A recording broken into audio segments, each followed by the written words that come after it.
2026 में अमीर बनने का सबसे आसान तरीका, और इसके बारे में कोई भी बात नहीं कर रहा। मेल को लस्ट बेचो, फीमेल को ब्यूटी स्किन केयर बेचो, पेरेंट्स को पीस बेचो, बच्चों को सपने बेचो, गरीब को होप बेचो और अमीर को सेफ्टी बेचो। यही पूरा खेल है। हर $1 बिलियन कंपनी एग्जैक्टली इसी प्रिंसिपल को फॉलो करती है। Only fans sell man lust, skin care sells woman beauty, meditation app sell parents peace, Disney sells kids dream, private security sell the rich safety, lottery ticket sell the poor hope.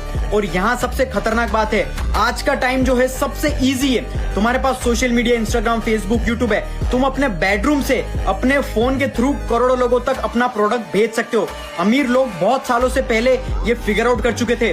लोग product नहीं खरीदते, वो emotions खरीदते हैं। मर्द protein powder नहीं खरीदता, वो फीलिंग खरीदता है, इसको लेने से मेरी बॉडी बनेगी। औरत मेकअप नहीं खरीदती, वो फीलिंग्स खरीदती है, सुंदर बनने के बाद वाली ब्यूटीफुल। अगर ये 10 चीजें समझ गए तो तुम अमीर करोड़पति बन सकते हो। स्कूल ने तुम्हें sine theta, cos theta, Pythagoras theorem सिखाया, लेकिन ये 10 चीजें कभी नहीं सिखाई जो हर अमीर करोड़पति इंसान जानता है। और इसी वजह से आज भी भारत में करोड़ों लोग सैलरी की बात भी गरीब ही रह जाते हैं। मुझे फॉलो करके ध्यान से सुनो। पहला, टैक्सेस। सबसे पहले तुम पैसा कमाते हो, लेकिन सैलरी अकाउंट में आने से पहले income tax, GST, social security जैसे डिडक्शन तुम्हारे पैसे का हिस्सा ले जाती है। यानी तुम पहले कमाते नहीं, पहले टैक्स भरते हो। दूसरा, बैंक्स। अब जो पैसा बच गया तुम बैंक में रख देते हो, लेकिन सच ये बैंक तुम्हारा पैसा लॉकर में नहीं रखता। वही पैसा किसी और को home loan, car loan, business loan ले देता है और इंटरेस्ट कमाता है, पैसा कमाता है। यानी बैंक तुम्हारे पैसे से बिजनेस करता है, अंधा पैसा कमाता है। तीसरा, इंटरेस्ट। अब इंटरेस्ट दो तरह के होते हैं। लोन लिया, इंटरेस्ट तुम्हारा सबसे बड़ा दुश्मन है। इन्वेस्ट किया, वही इंटरेस्ट तुम्हारा सबसे अच्छा दोस्त बन गया। कंपाउंड इंटरेस्ट ऐसी मशीन है जो पैसे से और पैसा बनाती रहती है। आइंस्टाइन ने इसे दुनिया का 8वां अजूबा बोला। फोर्थ, इन्फ्लेशन, सबसे बड़ा। अगर 2026 में अमीर करोड़पति बनना चाहते हो तो ये 5 बातों को अपने दिमाग से निकलने मत देना। और जो आखिरी है वही चीज सबसे ज्यादा लोगों को गरीब बना रही है, और वही रीजन है कि तुम लाइफ में अभी भी बेरोजगार हो। लेकिन उससे पहले मुझे फॉलो करके इस वीडियो को सेव करो और उस इंसान को भेजो जो इस साल अपना फ्यूचर सीरियसली बिल्ड करना चाहता है। पहला, रेस्पॉन्सिबिलिटी। तुम्हारी फाइनेंशियल लाइफ की हर चीज तुम्हारी रेस्पॉन्सिबिलिटी है। तुम्हारी इनकम, तुम्हारी हैबिट्स, तुम्हारे डिसीजंस, ना कि सरकार की गलती, ना इकोनॉमी, ना तुम्हारे माँ बाप की। जिस दिन से तुम दुनिया को ब्लेम करना छोड़ देते हो, उसी दिन से तुम वेल्थ बिल्ड करना शुरू कर देते हो। दूसरा, डिसिप्लिन। 2026 में डिस्ट्रैक्शन पहले से भी ज्यादा है। आज वो करो जो बाकी लोग नहीं करते। एआई, कंटेंट, बिजनेस स्किल सीखो। जब लेजी फील कर रहे हो तब भी काम करो। जब दूसरे लोग सिर्फ स्क्रॉल कर रहे हो तब सीखो। जब दूसरे लोग खर्च कर रहे हो तब इन्वेस्ट करो। पैसा कभी कंफर्ट में क्रिएट नहीं होता। तीसरा, विजन। सिर्फ 1 महीने के लिए बिल्ड करना बंद करो, अगले 10 साल के लिए बिल्ड करना शुरू करो। आज जो भी पैसा इन्वेस्ट करते हो वो उस जिंदगी की एक ईंट है जो तुम। अमीर आदमी और गरीब आदमी के पास 24 घंटे ही होते हैं। डिफरेंस सिर्फ माइंडसेट का होता है। गरीब माइंडसेट वाला बंदा सैलरी आते ही आईफोन, शूज, घर, बाइक की ईएमआई भर देता है। अमीर माइंडसेट वाला बंदा पहले असेट्स खरीदता है जो उसके लिए पैसा कमाएगा और पैसा आएगा उसकी जेब में। गरीब माइंडसेट बोलता है लोग क्या कहेंगे। रिच माइंडसेट बोलता है बैंक अकाउंट क्या कहेगा।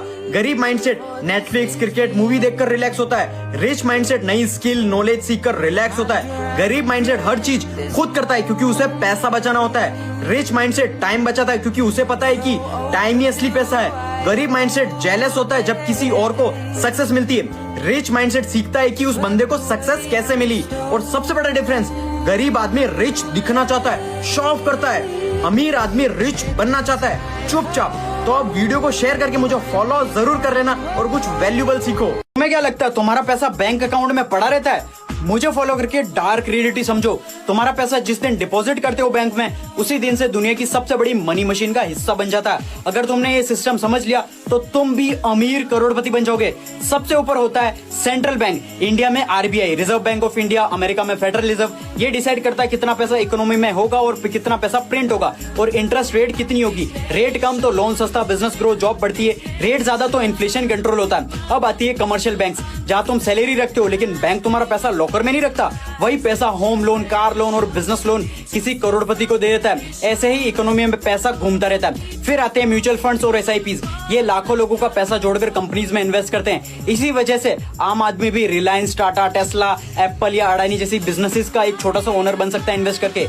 इंश्योरेंस कंपनीज हर महीने प्रीमियम लेती है, लेकिन वो पैसा सिर्फ क्लेम देने के लिए नहीं रखती, वो भी बॉन्ड्स, स्टॉक्स और रियल एस्टेट में इन्वेस्ट करती है। पेंशन फंड रिटायरमेंट का पैसा $1 95 या 100 रुपए भी हो जाए, इसमें भारत का क्या नुकसान है? आखिर ये प्राइस डिसाइड कौन करता है? ये सब डिमांड एंड सप्लाई का गेम है। मतलब मान लो इस बार भारत में आम बहुत ज्यादा है, लेकिन खरीदने वाले लोग, खाने वाले लोग कम है, तो क्या होगा? आम की प्राइस कम हो जाएगी। एग्जैक्टली। अब उल्टा सोचो, आम कम है और भारत के लोग ज्यादा खाने वाले, तो क्या होगा? प्राइस बढ़ जाएगी, महंगाई। सेम चीज फॉरेन ट्रेड में भी अप्लाई होती है। कैसे? देखो, डॉलर एक ग्लोबल करेंसी है, तो जब भी हमें दूसरे देश से कुछ इंपोर्ट करना होता है, जैसे ऑयल, गोल्ड, खाना पानी, तो पेमेंट डॉलर में करनी पड़ती है। और क्योंकि पूरी दुनिया को डॉलर चाहिए, तो उसकी डिमांड हमेशा हाई रहती है। डिमांड ज्यादा मतलब डॉलर महंगा। लेकिन पहले भी तो डॉलर 90 के आसपास था, वो भी कम थोड़ी था, क्योंकि हम दुनिया से खरीदते ज्यादा हैं पर हम बेचते कम हैं। हम प्रोड्यूस कुछ नहीं करते। आधे से ज्यादा भारत चाइना के ऊपर डिपेंडेंट है। प्रोड्यूस करेंगे भी क्या? आधे से ज्यादा हिंदू मुस्लिम धर्म जाति में